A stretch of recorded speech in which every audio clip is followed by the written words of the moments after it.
আমি পরোটা দিয়ে খাওয়ার জন্য একটা চটজলদি আলুর তরকারি করে নেবো। দেখো আলুটাকে সিদ্ধ দিয়ে প্রেশার করে ছাড়িয়ে পরিষ্কার করে নিয়েছি, অল্প একটু কড়াইশুঁটি ছিলে নিয়েছি, ধনেপাতা কুচিয়ে রেখে দিয়েছি। এখানে নিয়েছি আলুর দমের মশলা, টমেটো কেচাপ, গোলমরিচের গুঁড়ো, হলুদ, কাশ্মীরি লঙ্কা গুঁড়ো, একটা লঙ্কা, ব্যাস।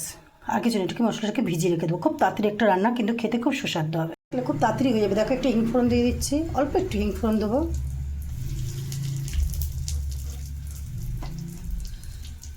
আলুটাকে দিয়ে দিলাম, খুব তাড়াতাড়ি হয়ে যাবে। এখানে যদি আলুটা সিদ্ধ করে নাও 5 মিনিটও লাগবে না। কসুরি মেথি দিয়ে নিয়েছি, একটু কসুরি মেথি দিয়েছি। দেখ আলুটা একটু গায়ে লাগা হবে, ব্যাস।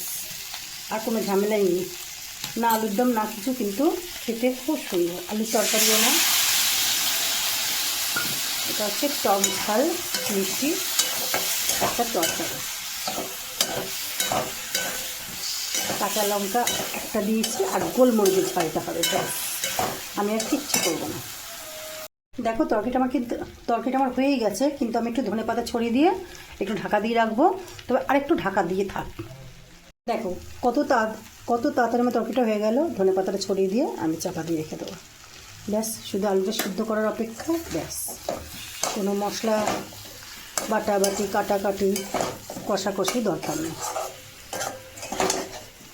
চাপা দিয়ে রেখে দিয়ে তোমাদেরকে দেখাচ্ছি।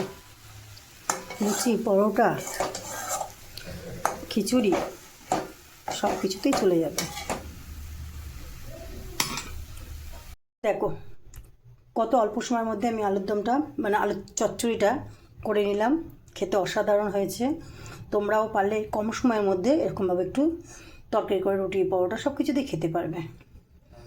দেখে নাও, এটা বন্ধু আমি পরোটা করবো। পরোটার মেখে রেখে দিয়েছি, পরোটা গরম গরম পরোটা করে খাওয়া হবে।